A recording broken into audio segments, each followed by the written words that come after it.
CDP में पढ़ेंगे NCF 2005 के बारे में।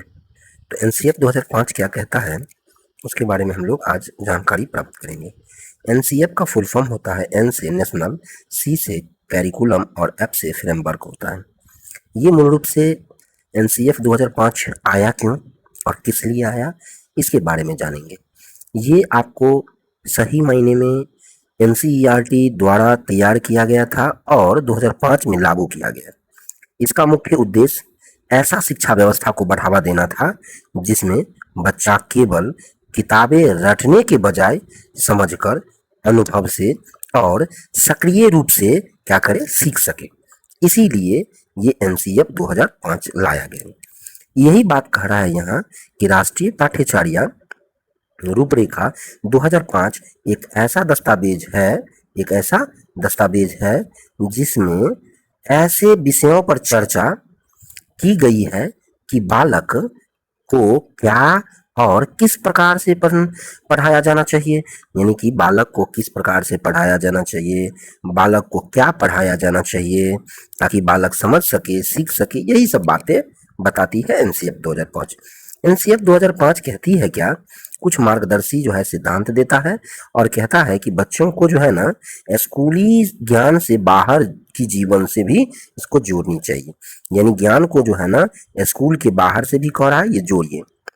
ज्ञान को स्कूल के बाहर के जीवन से जोड़िए का अर्थ क्या हुआ, तो बच्चों की पढ़ाई उनके वास्तविक जीवन और अनुभवों से जुड़ी होनी चाहिए, ना कि सिर्फ रटन तो होनी चाहिए, ऐसा नहीं। रटने की प्रवृत्ति से दूर करना है। रटने की प्रवृत्ति से दूर रखने की बात क्या हुई, यानी कि पढ़ाई को रटन प्रणाली से मुक्त करना। अर्थात इसका अर्थ ये हुआ कि केवल तथ्यों को याद कराने के बजाय आप समझ और चिंतन पर जोर दीजिए।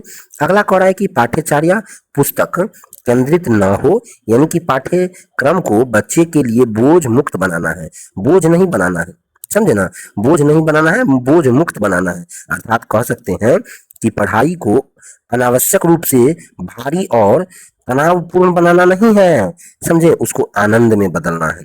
परीक्षा में बदलाव किया गया।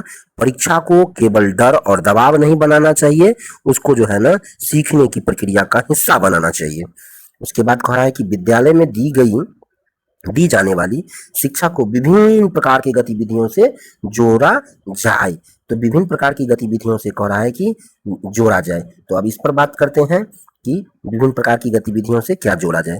देखिए, आपको बता दें कि विद्यालय में जो भी है वो जितनी भी शिक्षा हो रही है उस सभी को क्या किया जाए, और भी गतिविधियों से जोड़नी चाहिए और राष्ट्रीय मूल्यों के प्रति आस्थावान विद्यार्थी तैयार करनी चाहिए कि आप राष्ट्र के प्रति जो है ना अच्छा कर सके, हाँ, हमारे देश के लिए अच्छा रहे, देशभक्ति रहे, समझे। तो ये सब बातें कहा गया है। एनसीएफ 2005 के 5 मार्गदर्शी सिद्धांत था। क्या क्या सिद्धांत था? 5 गो मार्गदर्शी सिद्धांत।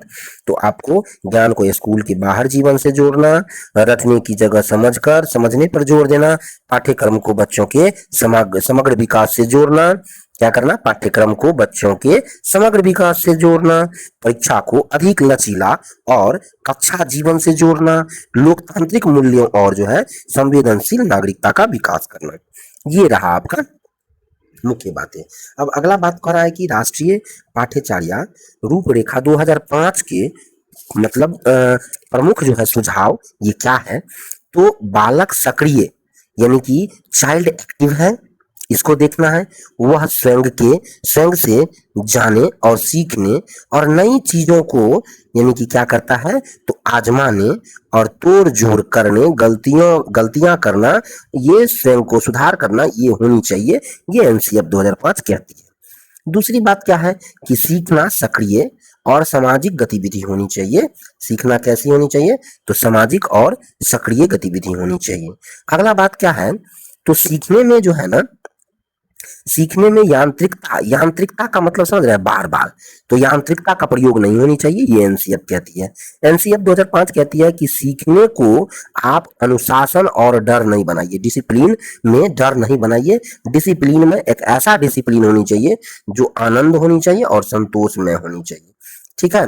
बालकों को स्कूल, घर, समुदाय और आदि जगहों से क्या करना चाहिए, महत्वपूर्ण मान्य होनी चाहिए और उसकी भाषा संस्कृति को भी शामिल करना चाहिए। अब किसी बच्चे का जब मान लीजिए कि मगही भाषा बोलता है या भोजपुरी बोलता है और उसको हिंदी कहिएगा, हिंदी में समझाइएगा, जबकि वो भोजपुरी में समझ पा रहा है, तो ये एनसीएफ 2005 कह रहा है कि आप एनसीएफ 2005 के अनुसार कहता है क्या कि आप उनको हिंदी में ना समझा करके भोजपुरी में ही समझाइए, क्योंकि उसकी मातृभाषा भोजपुरी है और भोजपुरी में वो समझ रहा है, तो उसी में आप समझाइए। इसी तरह से क्या कहा गया है, ये एनईपी 2005 कहती है क्या, सॉरी एनईपी 2020 कहती है क्या, क्या कहती है पता है, एनईपी 2020 कहती है कि आप 1 से लेकर के 5 तक के बच्चे को तो मातृभाषा में दीजिए ही दीजिए ज्ञान, और उसके आगे अगर 6 to 8 की अगर बात हो तो उसमें भी मातृभाषा का प्रयोग हो। उसके ऊपर अगर आवश्यकता पड़ती है तो आप दीजिए, नहीं पड़ती है तो वो आप पे डिपेंडेंट करता है। चलिए अगला बात कहता है क्या, प्राथमिक स्तर पर पाठ्यचार्यों को, हाँ पाठ्यचार्या को किस पाठ्यचार्या की सभी गतिविधि में भाषा गणित का महत्वपूर्ण स्थान माना गया है। बहुभाषिक कक्षा शिक्षण 3 भाषाओं यानी कि त्रिभाषाओं की वकालत करता है। एक बात और याद रखेंगे, इसमें क्या होता है, इसने भाषा को 4 कौशल बताया, और 4 कौशल कौन बताया, एनसीएफ 2005, एनसीएफ 2005 क्या बताया है, भाषा का 4 कौशल बताया है। सुबोपली क्या बताया है, तो सुबोपली, सुबोपली का मतलब होता है सर कि सुनना, बोलना, लिखना और पढ़ना।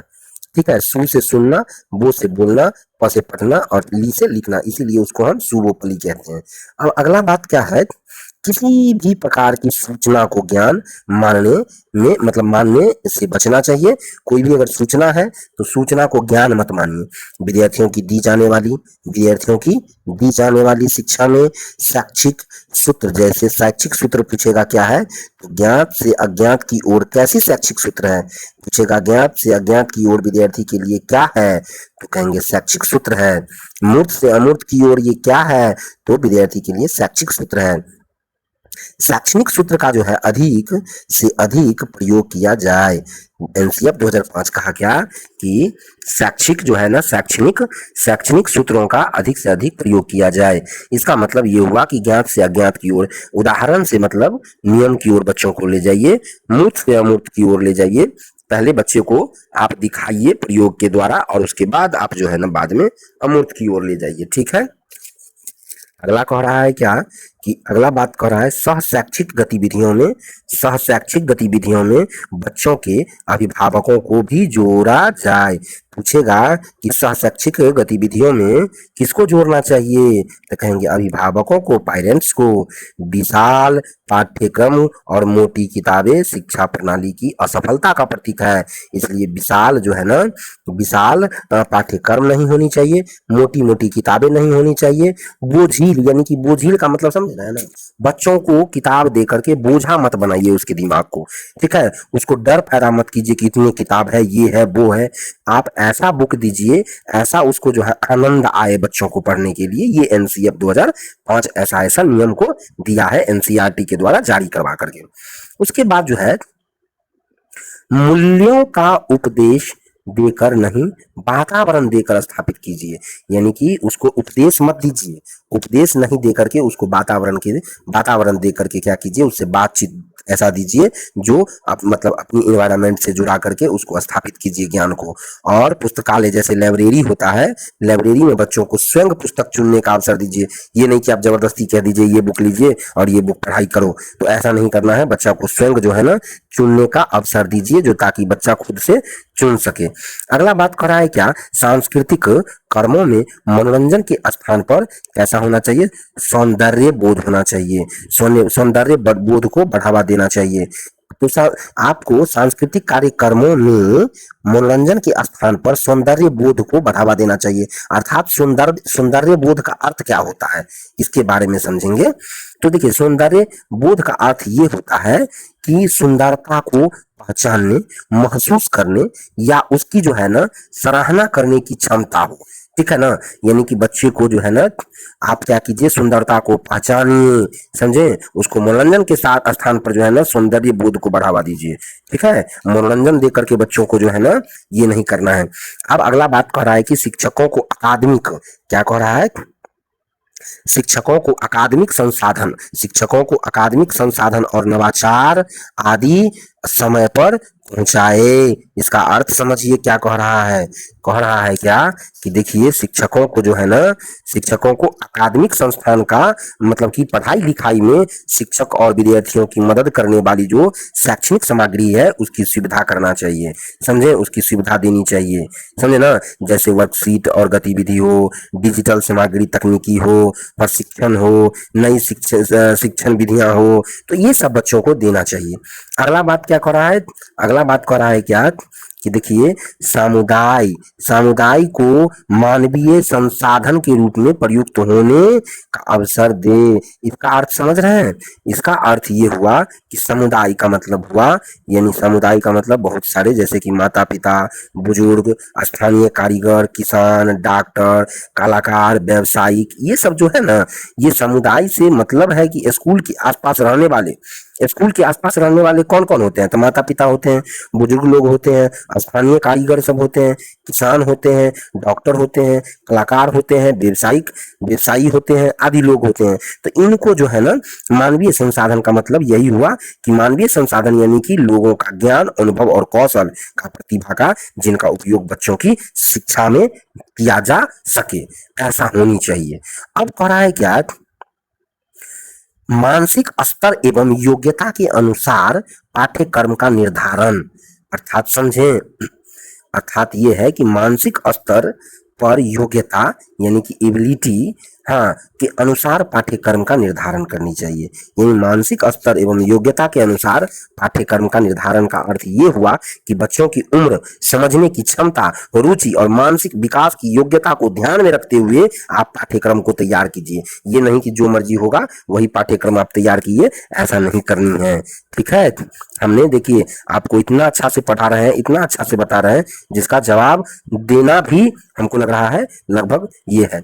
मानसिक स्तर पर, ये तो बात हो गया मानसिक स्तर पर योग्यता की बात। अब अगला बात करेंगे, कह रहा है क्या, कह रहा है कि बालक जो है ना, बालकों, तो बालकों के चौमुखी विकास पर आधारित पाठ्यचर्य हो। इसका अर्थ क्या हुआ, तो इसका अर्थ ये हुआ कि बालकों का चौमुखी विकास, चौमुखी विकास में क्या क्या शामिल होता है पता है, बौद्धिक विकास शामिल होता है, क्या होता है, बौद्धिक विकास शामिल होता है, बौद्धिक विकास शामिल होता है, शारीरिक विकास शामिल होता है, समझे। उसके बाद जो है भावनात्मक विकास, भावनात्मक विकास शामिल होता है, तो यही सब शामिल होता है, सामाजिक विकास, रचनात्मक विकास, ये सब आपको क्या होता है, ये चौमुखी विकास के अंतर्गत आपको शामिल होने को दिखता है। ठीक है, अब कह रहा है कि सभी विद्यार्थियों हेतु समावेशी वातावरण तैयार करना, सभी विद्यार्थियों को कैसा, तो समावेशी वातावरण तैयार करना चाहिए। अब कह रहा है कि एनसीएफ 2005, एनसीएफ 2005 में क्या कहा गया है, इसमें कहा गया है कि 5 प्रकार की यानी 5 विधियों पर जोर दिया गया है। तो 5 गो विधि कौन कौन है, करके सीखना पर, उसके बाद निरीक्षण विधि पर, परीक्षण विधि पर, उसके बाद जो है सामूहिक विधि पर और फिर मिश्रित विधि पर। तो सबसे अच्छा जो है ना माना है लर्निंग बाय डूइंग को, यानी कि करके सीखना। उसके बाद निरीक्षण विधि बताया है, फिर परीक्षण विधि बताया है, उसके बाद सामूहिक विधि बताया है और फिर मिश्रित विधि बताया है। तो आपको सीरियल में सजाने के लिए दे सकता है पूछने के लिए, तो याद रखने हैं, क्या रखना है याद, तो कनी अप, कनिप, समी, समी, कमिक, कमिप, कनिप, समी, कनिप समी, क से करके सीखना, नि से निरीक्षण विधि, प से परीक्षण विधि, स से सामूहिक विधि और मी से मिश्रित विधि। तो इसको कनिप समी, कमिप समी को याद रखना है और सीरियल से ध्यान में रखना है। एनसीएफ 2005 में शिक्षक के प्रति दृष्टिकोण और शिक्षक ज्ञान का स्रोत नहीं बल्कि एक ऐसा सुगम करता है जो सूचना को अर्थबोध में बदलने की प्रक्रिया में क्या करता है, विविध उपायों द्वारा बच्चों में सहायता या बच्चों हेतु सहायक होते हैं। कौन? शिक्षक। शिक्षक को आप ये नहीं समझिएगा कि ज्ञान यानी कि शिक्षक जो है ज्ञान का स्रोत है, उसको ऐसा समझिए कि वो सुगम करता है, ठीक है। और वो सूचना को या चाहे अर्थ को या बोध को बदलने की प्रक्रिया में वो क्या करते हैं? सहायक बनते हैं बच्चों के द्वारा, ठीक है, बच्चों में, ठीक है ना। तो ये बात रहा आपका एनसीएफ का। अब एनसीएफ के बाद अगली वीडियो लेके आएंगे एनईपी के बारे में। तब तक के यहीं तक हम क्लास को समाप्त करते हैं। जय हिंद।